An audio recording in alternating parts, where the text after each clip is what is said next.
Hey, everybody. I am Robert Evans, and this is Behind the Bastards, the show where we tell you everything you don't know about the very worst people in all of history.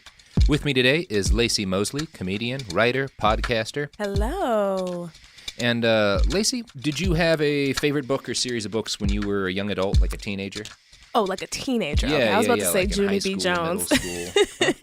Oh, that's embarrassing. I don't want to say the horrible set of books that I read. No, it's okay. I used to read those horrible Twilight books. Okay. In high school. That's fine. That little kitty porn. No, that's bad. I'm not gonna say that. But like books, yeah, like little raunchy books for horny teenagers. Yeah. Twilight. Did they have any impact on you growing up? Like your attitudes about the world? Did you like come into adulthood like expecting certain things about the world as a result absolutely. of the Twilight books? Yeah. Mostly I just didn't expect men to be trash. You know, I thought I was gonna find me a nice little porcelain dude to, love on me and wait for me to be a virgin forever. I don't know. Yeah, but then I realized the world is like Tinder and Instagram. Yeah, that's like the secret terror behind children's literature is that it has such an impact on little kids' minds because this stuff that you don't have any sense of credibility when you're growing up. You don't know to like I don't know. Yeah, things are face value. Like we take things at face value. Yeah, so like, the stuff that we read as kids has a big impact on us, and we grow up believing certain things as a result of it, and then we encounter reality. Absolutely. But yeah, it leaves an impact. Young adult literature changes young adults in meaningful ways. Have you ever wondered what a guy like Hitler was reading when he was 12? Ooh, no. Well, I haven't. That's what we're going to talk about today. Karl Friedrich May was born in Ernstthal, Saxony in 1842. Now, at that point, Saxony was a kingdom in the southern part of the German Confederation. This was far enough in the past that Germans hadn't really locked down the concept of Germany yet. It's like pre-German Germany. Karl was the fifth of 14 kids. 9 of his brothers and sisters died before the age of 18. 14 kids. Yeah. And his mom just kept trying. Well, you gotta get a solid like 5 or 6 out, right? Yeah, so they can do work for you, right? You gotta really double and triple down, Damn, that's a lot of births. Yeah, she must have been so relieved when like the 5th kid hit 18 and she was like, all right, I'm fucking done. She's pregnant for like 16 years. Yeah, that's the like 20 years of solid pregnancy. Yeah. That's like the run of Seinfeld and a half, but having kids. But just babies. Yeah. Oh, what a nightmare. So yeah, when Karl was 12, he started making money at something called a Skittle Alley. Skittle Alley. I looked it up, and that's sexual? No, you would expect, right? Like anything with an alley, terrible, somebody's, a Skittle Alley. You don't want to go down there. Forget it, Jake. It's Skittle Alley. Like, yeah, it sounds terrible. It's a term for a bowling alley, and I think he was basically a bowling hustler. Like a pool shark, but for bowling? Yeah, at age 12. Okay. 1840s Germany, that's what people were doing. So you were pretty much a man at age 14, like an adult man at 14 back then. So that was the age at which you could choose to leave school and work in a factory or go to school for job training. Karl decided to go to teacher school and made through about 2 years before he was expelled for stealing 6 candles. I guess, well, there's no lights, huh? There's no electricity, so candles are probably... It's like stealing 6 light bulbs. Yeah. Yeah, which I do all the time. I haven't been fired. I steal toilet paper. Everything's for grabs at work. It does seem pretty petty, like 6 candles. But he appealed, and he was allowed to continue his education in a different city. Oh, nice. He graduated in 1860. And he was immediately accused by his roommate of stealing a watch and jailed for 6 weeks. He was shady. Yeah, he couldn't stop. We're seeing a pattern emerge. Yeah. So 6 weeks he spends in jail, and when he gets out, his teacher's license is revoked, so he can never teach. It's wise. Yeah. Maybe not the worst decision Germany ever made. Although maybe, considering what comes next, maybe the worst decision Germany ever probably made. Actually, now we think about it. So Karl May next opted for the career that came naturally to him, shameless theft. Here's a quote from somebody writing about Karl at the time. He had stolen everything from billiard balls and gold watches to baby carriages and horses, had cheated peasants and little storekeepers by presenting himself as a famous physician or the agent of an insurance company. When he pretended to be a doctor for the purpose of swindling people, his chosen nickname was Dr. Holy. Dr. Holy. Dr. Holy. If that isn't using a scammer name if I've ever heard one. Look, I can appreciate a good scam, you know. People who are dedicated to tomfoolery, you know, I'm with it. And tomfoolery is the word that immediately comes to mind when you hear, I'm Dr. Holy, step right up, see what's underneath these cards. Yeah. Dr. Holy's doing mammograms today. Oh, no. Yeah, that's a dark direction for it. One of his doctor scams involved showing up at a fancy hotel in a new town dressed as a doctor and getting a room on credit because he's a doctor. Who wouldn't trust a doctor? What? And then when he was in the fancy room, he would order fur coats and gold and silver things also on credit. You can order fur coats. Yeah, on credit. He's a doctor in a nice hotel. He's not going to skip out on the bill. So he would skip out on the bill in the middle of the night and take all the fine stuff he'd gotten and pawn it. That is crazy. Yeah, he got away with that for months and months and months. His favorite con involved pretending to be a police officer, going door to door and saying he was investigating counterfeit currency. So he would ask people for their 10 thaler notes, which is like $100-ish now, maybe more. Like it's hard to do. That's a lot of money to have checked. Give me your big bills. I'm going to make sure they're not counterfeit, and then they would always be counterfeit, and he would confiscate them. So he would just go door to door taking people's money. Why would anyone fall for this? Even if the money is counterfeit, I would still hold on to it. I feel like in the 60s, you could get away with just about everything. Right, because there's no way to verify anything. Yeah, and nobody's got the internet. Nobody reads books. Like, they're like, well, he said he was a cop, and he's got a blue shirt. Imagine being a Nigerian prince in the 1850s. I mean... Clean up. Yeah, although you would have to wait a long time for letters to get to different places. That's true. Yeah, that's true. And it was a long con. Probably die of the typhoid in the meantime. But yeah, his capers did eventually catch up with him. He was arrested by the police and then escaped. And for months, he evaded law enforcement by hiding in the woods. 500 people searching for him at one point, and he was just hiding in the woods. He finally got caught because he almost starved to death. So he was not good at living in the woods, just hiding. Okay. And he spent 4 more years in jail. Even back then, German jails were nicer than American jails today. Karl was allowed access to a vast library, and he read constantly. He also started writing fiction. His favorite books were adventurous stories about America by writers like James Fenimore Cooper, who wrote The Last of the Mohicans. He also loved to read travel guides. He was let out in 1869 and jailed again in 1870 for doing the exact same thing he's done his entire life. So jail made him better and made him smarter. Gradually, not immediately, because he gets out after that and he immediately gets caught again doing something dumb. Yeah, it feels like a Winona Ryder situation. Like he's just getting high, still in pool balls. He's waiting for his Stranger Things stride to hit. Yeah. Which it comes. He's still shoplifting from Target. In 1876, that feels like a low blow. I'm sorry, Winona. You're great. You are great, but that was funny, girl. Yeah. In 1876, having spent most of the last 16 years as a con man or in jail, Karl May returns to his hometown and tells everyone that he's spent all that time adventuring around the world. Wow. And this being the 1870s, no one has any way to check his claims. And he read all these books. Yeah, he read all these books, so he's filled with all these... This knowledge. Yeah. Oh, he's such a great scammer, man. He's wheeling and dealing right now. He starts writing travel books and articles for magazines and eventually starts writing novels. In 1893, he published the first novel in what would become known as the Winnetou series. These books would become the 19th century German equivalent of Harry Potter. Wow. I read the first of these books, and I almost don't know how to start when it comes to conveying how weird these are. First off, credit where it's due. They're very racist, but they're less racist than you'd expect from a German in the 1800s.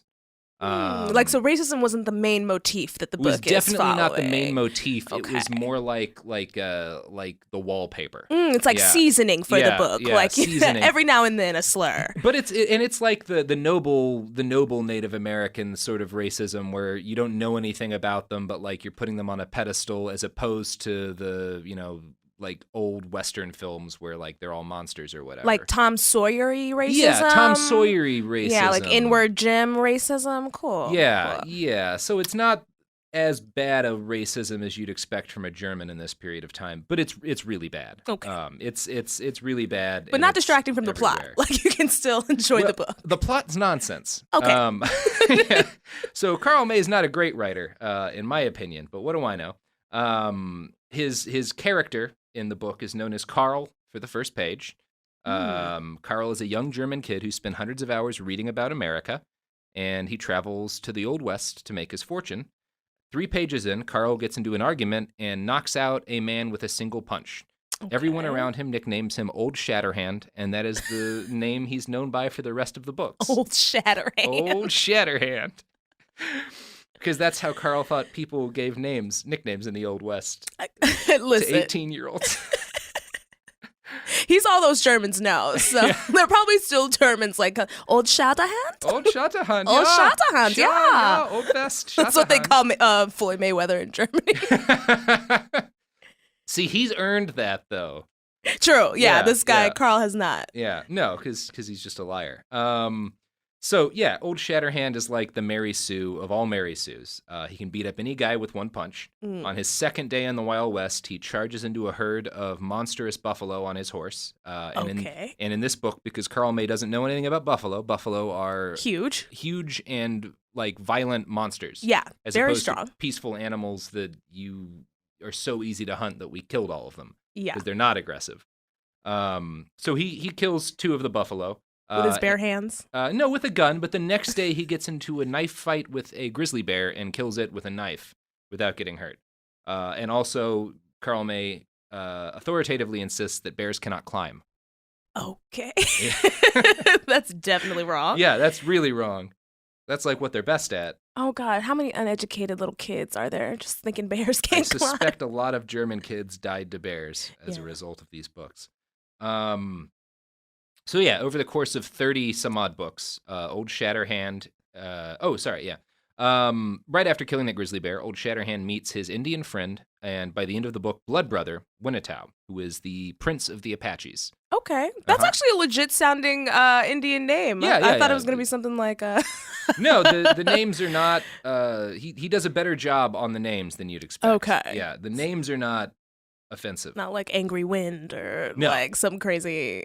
Americanized Indian name. Okay, no, cool. He really did some research on the names. Nothing else about the Apaches or their life or religion, but the names are reasonably believable.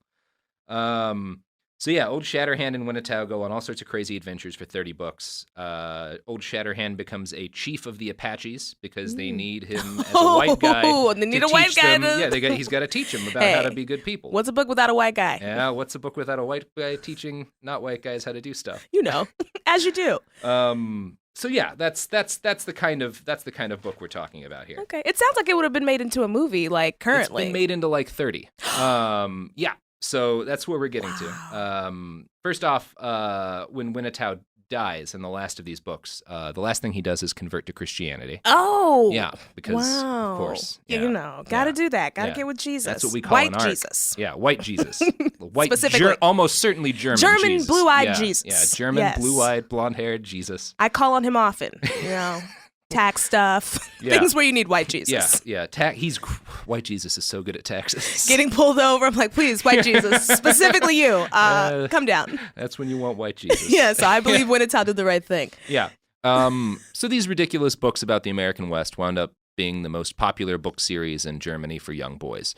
To this day, Karl May is the second most widely read author in all of Germany. He's only beaten by Martin Luther, who wrote the German translation of the Bible. Wow. So yeah, he's ridiculously popular. And when he is at the height of his fame and wealth and like the biggest author in Germany, Karl May reveals to everyone in Germany that his stories are all true. He was Old Shatterhand the whole time. It's like if J.K. Rowling declared Harry Potter real and then insisted she was Harry Potter and also she'd never been to England in her life. Yo, Karl couldn't resist the scam. He was like, these books are too popular. Hold on, wait a minute. It's me. Yeah. I'm Old Shatterhand. He's like, how can I get more mileage out of this? It's ridiculous because you're already a millionaire best-selling writer. You don't need this. You don't need this. You don't need this scam. Yeah. He's like, look, I just live to scam, okay? That's why he's stealing pool balls and shit. He's like, I just need it. And he killed off Winnetow, so Winnetow can't talk about it. No, everyone's dead, and no one's going to go to America to fact-check this. So Karl May committed to the bit. He dressed like the stereotypical idea of an American frontiersman, and his house was decorated with Native American memorabilia and Old West guns. Karl himself was rarely photographed with less than 6 handguns on his person. You can find his pictures if you just Google Karl May and look. I'm just going to show you one. So on the front of his body alone, you can see 3 handguns and a knife. So where did he? First of all, if you run, all these guns are gonna fall out. This man literally has guns on top of guns, resting on guns, and ropes. What the hell? I think it's a bear tooth necklace. Yes. Oh God. Oh. But you know what? He got the jacket right though. It's got fringe on it. No, it's a solid look. It's a solid look. The jacket is lit. Yeah. No. He's not bad at accessorizing. No. He just I don't think knows what. Yeah. So there was no internet in those days, obviously. True. Everybody believed him. And one of the people who believed him the most was an adorable little tyke named Adolf Hitler. As an adult, non-adorable dictator Hitler was outspoken about the debt he owed to Karl May. He talked about May's work regularly, and we know this because, starting in 1941, his table talk was all recorded by a member of the Nazi Party. Here's one quote. "I've just been reading a very fine article on Karl May. I found it delightful. It would be nice if his work were republished. I owe him my first notions of geography and the fact that he opened my eyes on the world." Wow. Yeah. A scammer opened the eyes to another scammer. Yeah. Yeah. Or here's another quote. "I used to read him by candlelight or by moonlight with the help of a huge magnifying glass. I was carried away by it, and I went on to devour at once the other books by the same author. The immediate result was a falling off in my school reports." So, I mean, that's Hitler saying basically, I did bad in school because I was reading this guy's books way too late in the night. Yeah, consumed. Which I guess you're really bored back then. Like growing up in the late 1800s in Germany in the middle of nowhere. Yeah, I mean, like when you're not, gathering weeds for your soup. Weeds and potato soup. Yeah, I think that was like, if you read about Hitler's childhood, like it was just the opera or being sick and almost dead in bed for him. So I guess terrible Wild West books are, yeah. Right after this, we're going to get into more about how Karl May's ridiculous Wild West novels influenced the war in Russia, the invasion of Poland, and the entire course of World War II. But before we get into that, we have some commercials, and we're going to do that right now. So buckle up.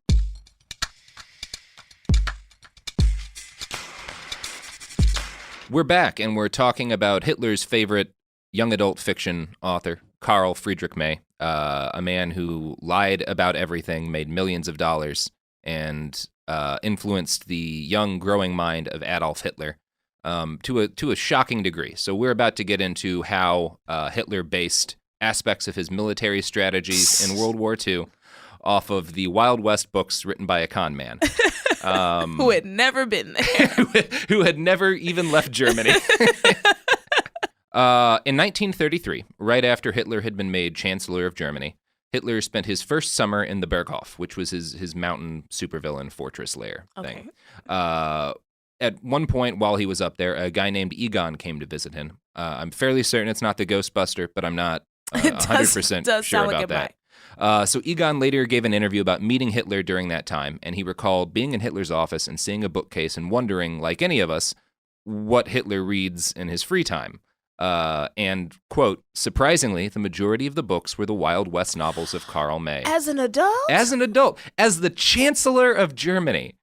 And in fact, Hitler apparently reread all 60-some-odd of Karl May's books between 1933 and 1934. He gave a collection of all of May's books to his nephew as a present, and Hitler was given a very nice collection of May's books by Hermann Goering as a gift at one point. Are you serious? Yeah. So this Hitler's mind, he's old Hitler hands. Yeah. It's like if Donald Trump grew up reading, I don't know, Harry Potter, like you were saying earlier, and then just never stopped reading it as an adult. It was like, we got to base our economic policy on Harry Potter has a room full of gold. Why don't we try that?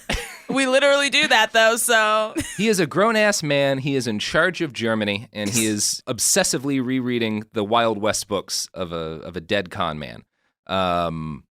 In 1939, when Hitler's armies were preparing to invade Poland, a Nazi plane crashed in neutral Belgium carrying 2 officers with copies of the invasion plans. So not great, not a great start to an invasion. No, not at all. They did manage to destroy the plans in time, but the German military wasn't 100% certain that nothing had gotten out, and so they reconfigured their forces just in case, and it was kind of a clusterfuck. Like, they didn't do well at improvising. Hitler the plane crash, it's just pages of Karl's book. It's just copies of Winnetow. Winnetow. This is it's scary how close to the truth that is. Oh, no. Hitler grew frustrated at how bad his generals were at planning a surprise invasion. He fired several of them and blamed their incompetence on the fact that while they'd all read their Clausewitz, none of them had read enough Karl May. Oh, no. I'm going to do some unpacking here. So Karl von Clausewitz is like right up there with Sun Tzu in the pantheon of the best military minds in history. Wow. He fought against Napoleon and helped beat Napoleon. He invented the term fog of war, and he wrote a book titled On War that is required reading in every military academy on earth pretty much to this day. Karl May, on the other hand, was a con man who pretended to be a doctor to steal fur coats. So I guess I didn't read enough Karl May. No, you're reading too much of that expert. Was Hitler in a cult? Like a cult of one? Yeah, kind of. It sounds like Karl May was like his leader. It sounds like Hitler was to Karl May what everyone else in Germany was to Hitler. Yes. Like everyone's worshiping Hitler, and Hitler's like, no, this guy. Maybe this is how it works. If you're going to start a cult, you got to have something to follow yourself. You can't get too deep in your own shit. No, you got to get deep into somebody else's shit. Somebody else's shit. Keep yourself on the straight and narrow. Yeah. So read Karl May about it was a tactic Hitler would use for the duration of his warlord career. When the war in Russia turned against Germany and the Wehrmacht was bogged down fighting Soviet insurgents, one of Hitler's solutions was to send 300,000 copies of Karl May's novels to his officers. So I learned all that before I read my first Karl May novel. And so while I was reading, I kept an eye open for just any brilliant strategic insights in case I ever find myself like Chancellor of Germany. You might as well be prepared or whatever. So I got one insight about midway through the book when Old Shatterhand and his coworkers are out on a prairie surveying for a railroad that's going to be built. Okay. They meet the chief of the Apaches out there, and he gets really angry at them for basically helping the railroad steal his people's land. And so he gives them an option. You either leave tonight, or I'm going to come with my army, and I'm going to kill all of you guys. Okay. So, of course, they're not going to leave and not build a railroad. They came to steal shit. Yeah, what do you mean? They're white guys in the 1870s. They're building a railroad. Leave. Stop. Not murder you? No, that's not going to happen. Rape your women? No. Come on. This is a problem because there's like a dozen of them and like an army of Apaches. So, they've got to come up with some brilliant strategy to defeat this Apache army. So I'm like waiting here. Like, what was it that so impressed Hitler? And it turns out that the key in this case to beating the Apaches was that one of Old Shatterhand's friends was friends with the chief of another Indian tribe who happened to be nearby and had an even bigger army. Wow. And so they just used that to, yeah. The Indians really loved Old Shatterhand. So just some of them.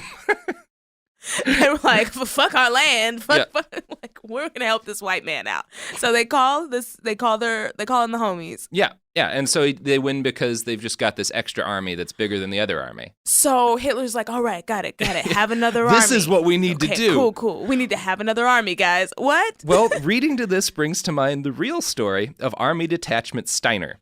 This was a real military unit, well, sort of real military unit, that Hitler threw together near the end of the war in April 1945 as the Russians were advancing into Berlin. On paper, it was a mighty force. In reality, it was made up of units that had been decimated, in many cases had no weapons, and often did not exist at all. Hitler was convinced that this fake army was going to throw back the Russians. When its commander refused to attack because it would have killed his men who had no weapons and were mostly teenagers, Hitler went into a rage and killed himself 8 days later.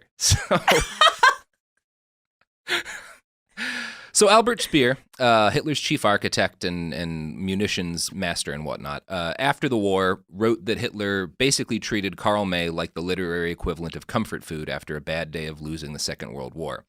Quote, Hitler was wont to say that he had always been deeply impressed by the tactical finesse and circumspection that Karl May conferred upon his character Winnetow, and he would add during his reading hours at night when faced by seemingly hopeless situations, he would still reach for those stories. They gave him courage like works of philosophy for others or the Bible for elderly people. Wow. That really is like if you're president and you're like, give me my Harry Potter books. Yeah. Oh, Harry. These are my Bible. What should I do now? Tell me how to open the chamber of secrets in my heart. How do I be Voldemort? Only it's a whole real ass war that's happening. It's the Russians. It's the Russians. Voldemort, the Russians. Yeah. I could see similarities. This man, wow. Yeah.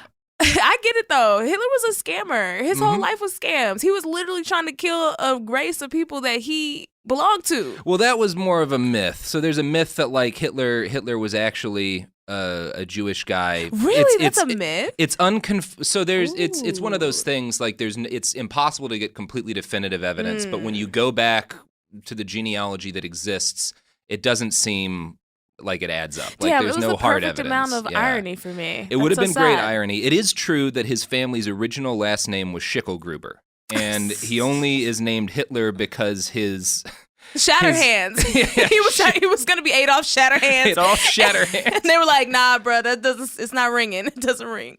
Yeah, no, he does have a ridiculous backstory, which I'm sure we'll get to one of these days. But that part isn't part of it. No, okay. He was a scammer in almost every other way a man could be a scammer, though. He had a fake army that he tried to make go to war. Yeah, he scammed himself on that one. Yeah. that was a Hitler double scam there. So yeah, Hitler was a complicated dude, and I don't want to be claiming here that like, everything that he did was based on Karl May, but it's hard to look at, say, the invasion to invade Russia and not see a couple of Karl May's intellectual fingerprints. So this will start with the concept of Lebensraum, which is a German word that means living space. And it's one of the Hitler vocab words that a lot of people probably remember from high school. And the idea is basically that the German people needed more space. We're this great up-and-coming nation. We need more space for farmland so we can grow. And the only place to get it is taking it. Yeah, taking it from Poland, Ukraine, Russia, France, everybody.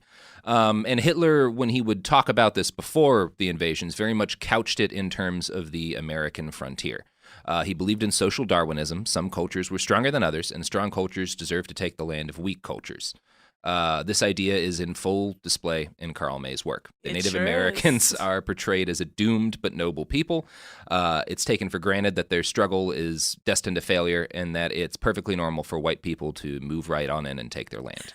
I love how you call something doomed because you're the one who's damning it. Like, look, we gonna kill them, so they gonna be killed. So it's not bad that we gonna kill them because we're killing them. Yeah. Like, what? What kind of logic is that? It's clearly a doomed struggle. Look at how good we are at murdering them. Yeah, I mean, we came to kill them, so it's not our fault when they dead. No, some things are just inevitable. Like all this murder we're doing. But that's how you have to think as a scammer. That's how you get away with lying with people and call yourself Dr. Holy. Like, look, if I don't show up and take their money, somebody else will. Yeah. So it should be me. Someone's going to wind up with that money, either them or someone else or me. So it might as well be me. Here's a quote from one of the characters in the novel Winnetow, who is a white guy who becomes a member of the Apache tribe and lives with them for years and years and years. Oh, gosh. This is supposedly a guy who's sympathetic to their cause. Right. The red race has been cruelly outraged and robbed, but as a white man, I know the Indian must disappear. And here's a Hitler quote from October 1941, a few months into Operation Barbarossa, the invasion of Russia. I don't see why a German who eats a piece of bread should torment himself with the idea that the soil that produces this bread has been won by the sword. When we eat wheat from Canada, we don't think about the despoiled Indians. Wow. Yeah. The way to alleviate your guilt. Like, they had all the tactics. Like, look, okay, yeah, we murdered them. But if we didn't murder them, we would have murdered them. So they would have been dead. Yeah. Canada did it too. And also Canada, remember? Yeah. So eat that bread. Yeah, are we any worse than Canada? Yes, but not by enough. Here's another quote. The struggle we are waging against the Soviet partisans resembles very much the struggle in North America against the Red Indians. Victory will go to the strong, and strength is on our side. Yeah, so Karl May isn't the only Old West influence that Hitler draws from. Like, reading those novels as a kid sparked sort of a fascination in him with just sort of the whole American frontier. And he studied everything that we did during that period of time. And in 1939, Hitler forced 90,000 Polish Jews onto a reservation, a ghetto in direct imitation of a strategy Kit Carson pursued with the Navajos.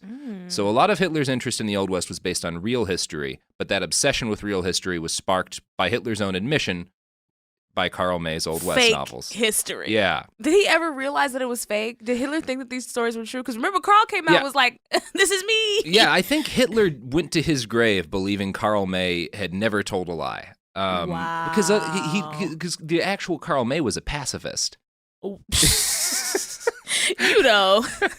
I mean, Karl May didn't kill anybody. He just stole from everybody. He was just stealing candles left and right. He kept the peace, but he would also steal your billiard balls and your baby carriage. Yeah, if only Hitler had jumped onto the stealing billiard balls part of Karl May's legacy. Like, we'd all be fine with Hitler then. Right. He was just a silver-tongued devil stealing pool balls. Showed up to people's houses and checking their money. I need to check your dollars.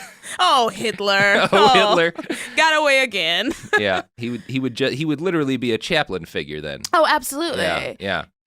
As the war went on, Hitler and his regime's propaganda grew increasingly obsessed with what they called Wunderwaffe, or miracle weapons. The V-2 rocket was one example of these, which is those big rockets they would just shoot over to England, and some of them would hit people, most of them would hit nothing, but it scared the shit out of people because it's like, this is the something from the sky. Yeah, missiles hadn't existed. It's basically like an angel falling on your house.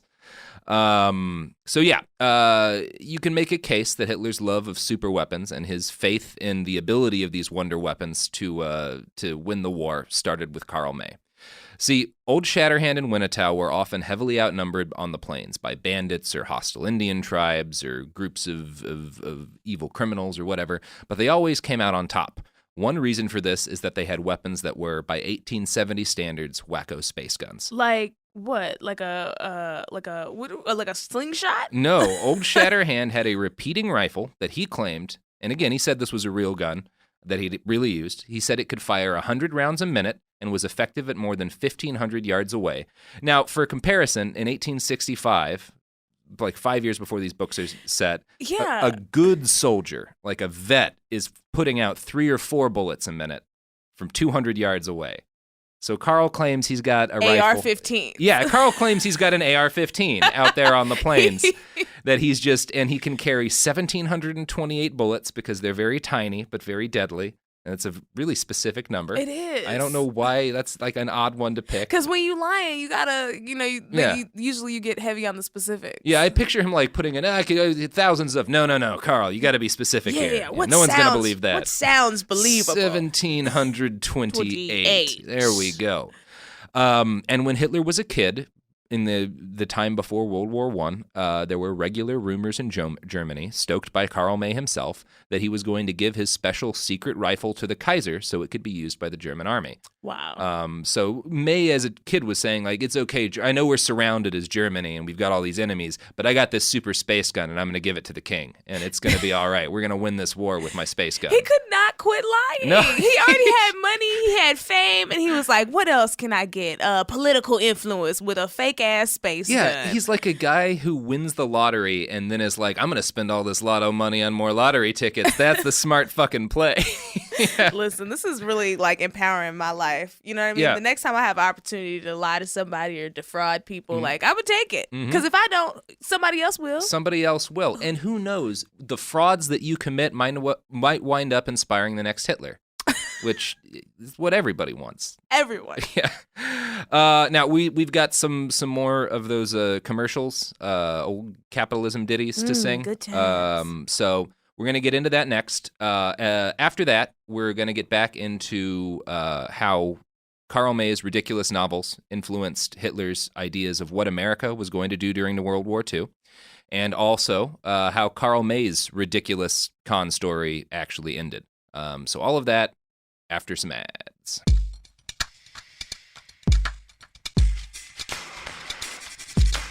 And we're back. So last we were talking about Karl May, the con man who wrote a bunch of Wild West novels based on nothing that inspired Hitler in his plans to invade Poland and Russia. And now we're going to talk about how Karl May shaped Hitler's ideas about America. So obviously, Karl May's novels, by Hitler's own admission, were the first time he really read anything about America. They opened his eyes to geography.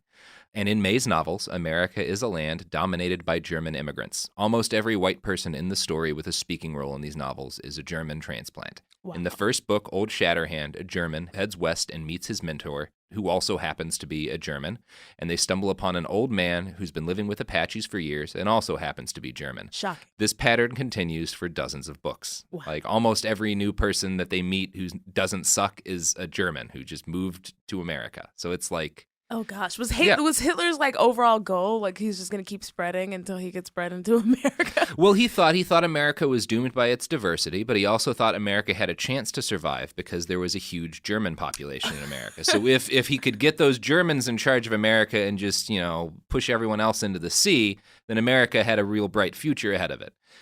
Which is why the Nazi government expended a lot of money establishing the German-American Bund, which was a Nazi organization in America in the 1930s that attracted tens of thousands of members. They drew 20,000 people at one point to Madison Square Garden.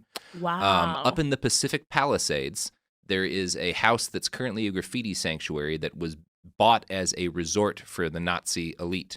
In the Palisades. The Nazi elite. Yeah. There's Hitler's house. You can go hike in it if you live in L.A. And it's a lovely hike. I bet it's beautiful. Yeah, it is. And the whole building is like a graffiti sanctuary now. So there's some really cool graffiti artwork. Wait, like people are doing like anti-Nazi graffiti, or it's like beautiful it's just Nazi graffiti? Like it's not Nazi graffiti. Okay. At least I haven't seen any swastikas, but it's just nice graffiti. Yeah. Yeah. Because lately the Nazis don't have that swag that they used to. They were in polos and New Balances. Yeah. At least at least back then they had, cute outfits, nice villas. Yeah, I'll say this for the Nazis. They knew how to make a leather jacket. Yeah. Quality stitching. Quality stitching. I mean, Hugo Boss. Right? Honestly, if I could just remove the swastika. Well, I mean, you can go buy Hugo Boss today. Oh, that's very true. Yeah, that's how. Man. Yeah, the Hugo Boss made all the SS uniforms. Damn. Yeah, that's how that got started. And we still buy Hugo Boss? I have a great purse from them. we still buy Mercedes. We sure do. German engineering. Yeah. Yeah, they made tanks, and now they make pretty good cars. You know what? I'm going to put that in the bowels of my memory because I like Mercedes. Yeah, well, I mean, they weren't bad tanks. So yeah, the Fuhrer never wanted a war with the United States and believed that the U.S. could be brought around to supporting Nazi ideals. And part of this belief started with the fact that he got his conception of America through Karl May novels as a nation that was dominated by sober, good-hearted German punchmasters. And it may seem silly to think that these ridiculous trash books would have formed the basis of the Fuhrer's feelings on America, but other Europeans at the time also took May seriously as an expert on American culture. That is wild. I found this quote from a French newspaper reviewer condemning American values because of what Karl fucking May wrote about them. The man who had never been there. Who had never left Germany. The Traveler, Karl May, assures us that no single point in his story is invention or exaggeration. American morals, no matter what certain admirers of that young civilization may say, are generally inferior to ours. They sometimes lower themselves to abject savagery, especially when it comes to the ugly practices of personal revenge. The writer describes the American version of Christianity, as relayed by Karl May, as mutilated. He concludes that the thirst for both gold and revenge are two of the most terrible passions of the Yankee. So you can see why Hitler might have thought America would be on board with Nazism. Yeah. And also, I mean, French guy's conception isn't 100% off. Right? I mean, these are some solid guesses. This is starting to make me think that when the Bible was first written, it was supposed to be like some fun fiction. And then it came out like Karl May, like, it's all true. In fact, it's me. Yeah. Oh, this is taken off? No, this is all real. It's me, Jesus. Yeah. So yeah, I think the first guy to draw a direct connection between Karl May and Hitler was Klaus Mann, who was the son of Thomas Mann, a famous German author. Klaus Mann wrote in an article in 1940 called Karl May, Hitler's Literary Mentor, where he made basically all the allegations I've just made, minus the Russia stuff, because Hitler hadn't invaded Russia yet. But Klaus wrote, "The Third Reich is Karl May's ultimate triumph, the ghastly realization of his dreams. It is according to ethical and aesthetic standards indistinguishable from his that the Austrian house painter, Hitler, nourished in his youth by Old Shatterhand, is now attempting to rebuild the world." So Mann actually blamed Karl May for not just Hitler, but the fact that all of Germany bent to Hitler's madness. quote, "They are hopelessly estranged from both reality and art, sacrificing all civilization and common sense on the altar of a brutish heroism, but stubbornly loyal, whether consciously or not, to the foul substitute for poetry and culture represented by Karl May." It's like a mental escape too. Yeah. So you're broke as fuck, and then somebody comes along and tells you that you can take over the world, and then there's all these books that are basically saying German people everywhere, just like it fills this whole nation's mind with like images of this huge amount of territory if you can just take it from the savage people who own it, and all it takes is a strong right hook and a magic rifle. This is literally what Trump has done to Middle America. Yo, I wonder what book Trump is reading. What's his Karl May? I mean, Dr. Seuss. Does he read? Cat in the Hat. There's a lot of pictures in that. Yeah, you don't have to read as much. The Cat in the Hat. I'm gonna get those green eggs and that damn ham. For all we know, that's really what's happening. Yeah. Oh, yeah. Okay. Yeah. So it is worth noting, in fairness to Karl May, that a lot of non-Hitler Germans also professed a deep and abiding love for Karl May. Einstein. Albert Einstein was a huge Karl May fan, although he did not credit May with his breakthroughs on relativity. So he needs to give Karl some credit. Yeah. Einstein used to wear the same shirts every day, right? Hmm? Didn't that come from Karl? Einstein's always got six guns. Yeah. I thought he wore 6 guns every day. Einstein was always strapped. That's a classic Einstein fact. Packing heat every damn day. Nobody was about to steal those theories from him, okay? Yeah. I also want to point out May espoused a number of anti-Hitler views in his novel. He wasn't like against Hitler because Hitler was like a child at the time, but like there's like a point in one of the books where a guy makes fun of a hunchback dude, and Karl May is like, it's shitty to make fun of people who have a disability, which is not a Hitler point of view. No, he wanted to kill them. Yeah, Hitler murdered people with yeah. So May wasn't in lockstep with the Nazis, and it may seem a little weird that Hitler would idolize someone who wrote things that contradicted his own beliefs. This makes a little more sense when you understand what I'm calling the Adolf Hitler theory of how to read, as laid out in Mein Kampf. Hitler stated, "Reading is no end in itself, but a means to an end." And to explain that, he said, "A man who possesses the art of correct reading will, in studying any book, magazine, or pamphlet, instinctively and immediately perceive everything which, in his opinion, is worth permanently remembering." So basically, cherry pick? Just pick and choose what you want, choose your own adventure? Yeah, he's saying the right way to read is to pull everything that reinforces your existing opinions out of a book and ignore the rest. Which is how a lot of people read. Yeah, it's kind of a shockingly accurate prediction of how content works on the internet. Yes. So Hitler had our number with that one. and religion, like everything. Because, Bible thumpers love to pull up those quotes that are like anti-gay. And but then they love to forget about parts that are just like, you could still sell your daughter. And like all the shit that's just like, oh. Yeah, the time Jesus beat up all those bankers. Like, no, he loves capitalism. He's a big fan. No, he loves it. No, it's 10% flat. No. He would have loved that. Oh, the only time he got violent was when he beat up a bunch of moneylenders. No. Yeah. Doesn't confirm our bias. Damn, Hitler said some real truth though. That was he was on the money with that one. Yeah, I mean that's not how you should read, but it's how people do read. Right. Yeah. And I also wonder if he was reading it from the perspective of like conquering people and manipulating them. If he was also reading that, because like that's what a lot of these books do. Like they managed to convince other Indians to beat up other Indians. Yeah. Yeah, and the Indians are like surprisingly okay with a lot of what's happening. Yeah, to like them. Fam. Yeah. No, we got you, white guys. Yo, yeah. If there's it's anybody, cool, we're doomed. So the last question of this podcast is, what did happen to Karl May in the end? And that's a story worth telling too. As I said, he got rich and wealthy and started to claim that he himself was Old Shatterhand. He bought a big fancy mansion, which he nicknamed Villa Shatterhand. Oh my God. He really likes that name. That name was so bad. And he's like, I'm going to put it everywhere. It's the coolest thing anybody ever thought of. Villa sounds classy. Yeah. We're going to put Shatterhand on the end. He filled it with exotic replicas that he claimed were from his travels, but in reality, they came from a furniture dealer in Dresden. He also had replicas of his character's famous guns built in Dresden, and I got to show you a picture of his guns. What about that AR-15? This one is the AR-15 supposedly, but divert your eyes there to the bedazzled hunting rifle. That is a bedazzled double-barreled bear hunting rifle. This is gaudy as hell. Fucking rhinestoned that motherfucker up. Yo, I mean, it's cute though. Yeah. He had taste. He was giving us a little he was like a rapper. He really gives me the feeling of like, you know, I'm gonna wear the shiniest shit on me. That's like if Lil Wayne started like bedazzling his gun. Yeah, it is. And that I got to give respect to that, because if I ever get rich, I'm definitely bedazzling all my guns. Oh, you know, how else do people know you're rich? No, and you wear that coat, and you. It's fucking 90 degrees out. He's still sweating, sweat pouring out his ankles.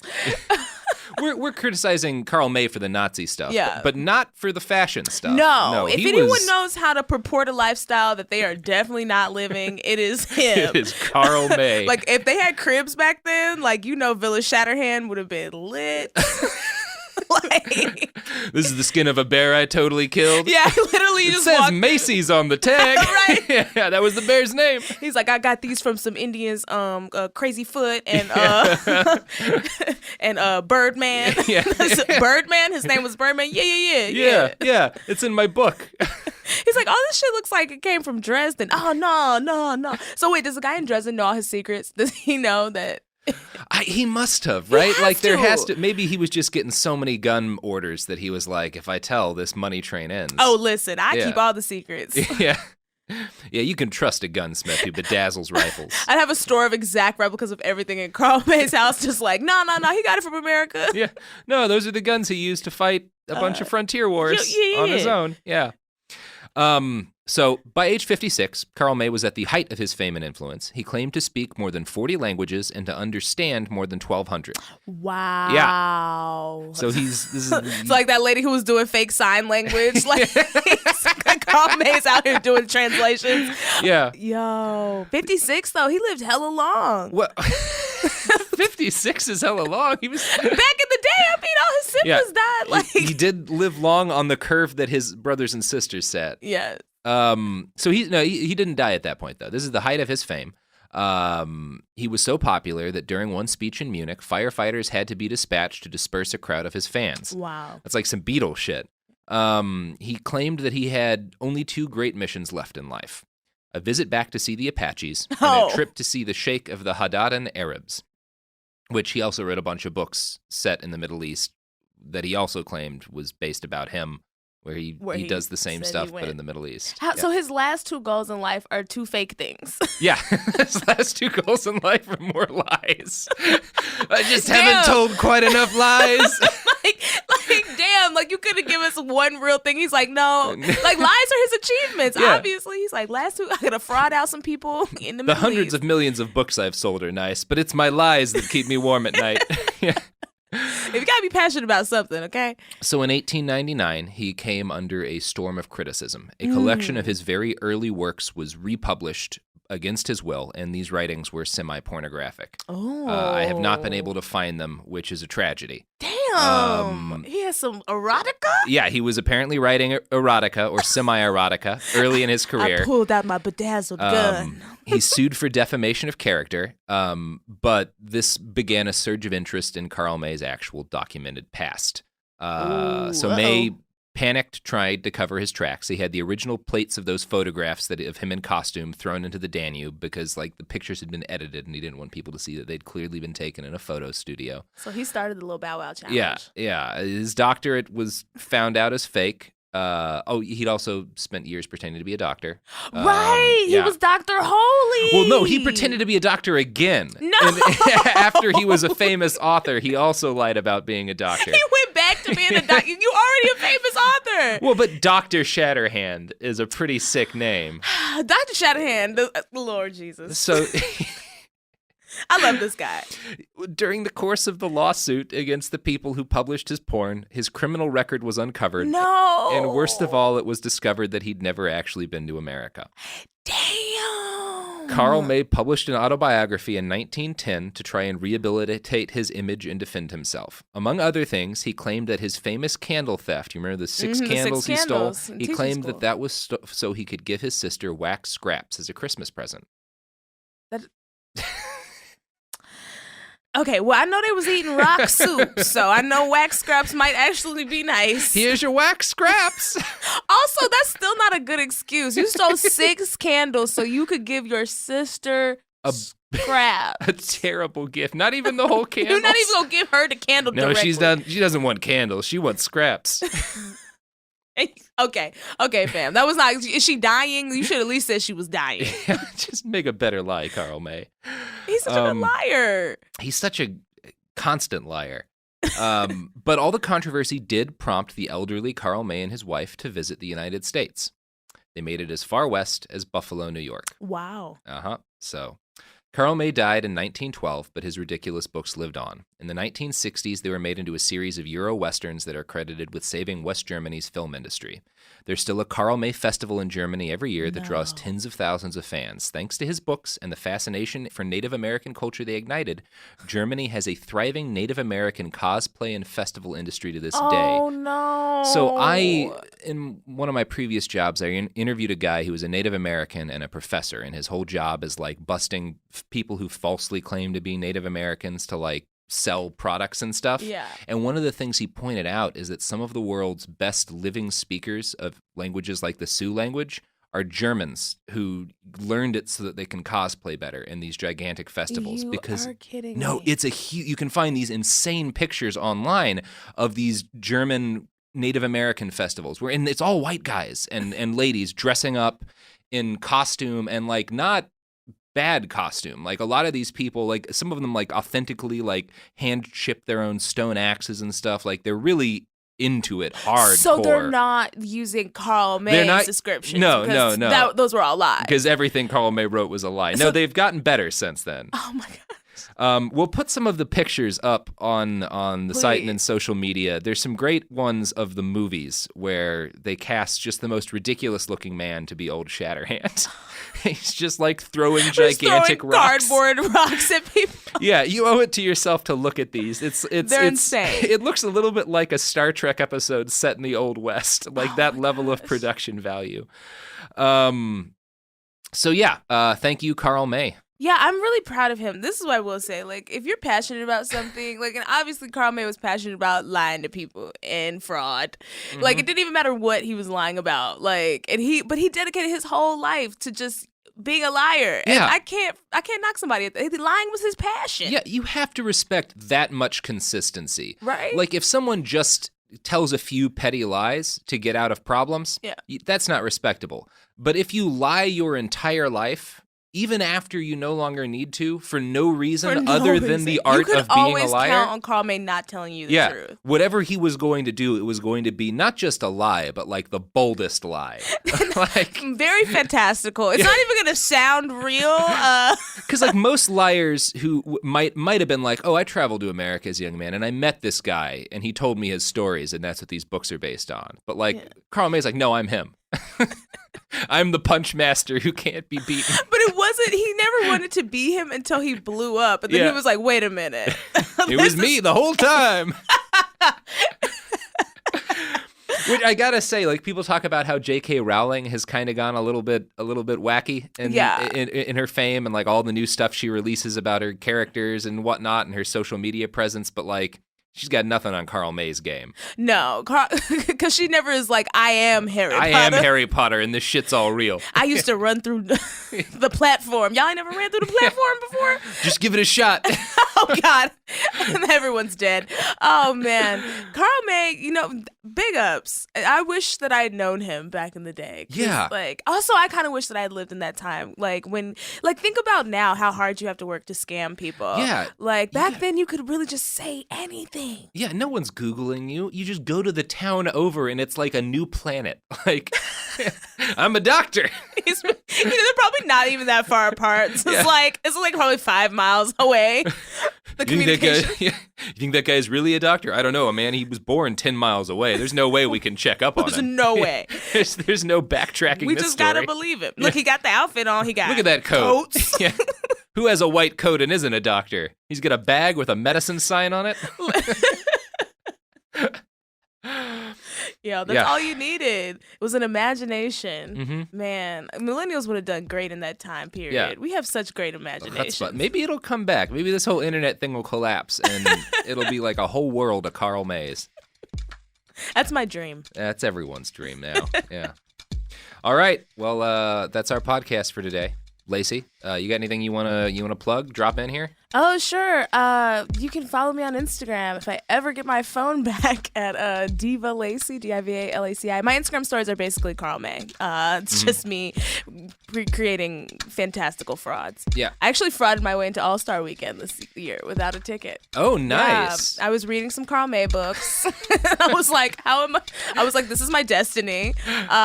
So thank you so much, Karl. You changed my life forever. All right. Thank you, Laci. I'm Robert Evans. Please remember to rate and review us on Apple Podcasts. You can also find us on social media, Twitter, Instagram, Facebook, at BastardsPod. And you can find us on the World Wide Web at BehindTheBastards.com.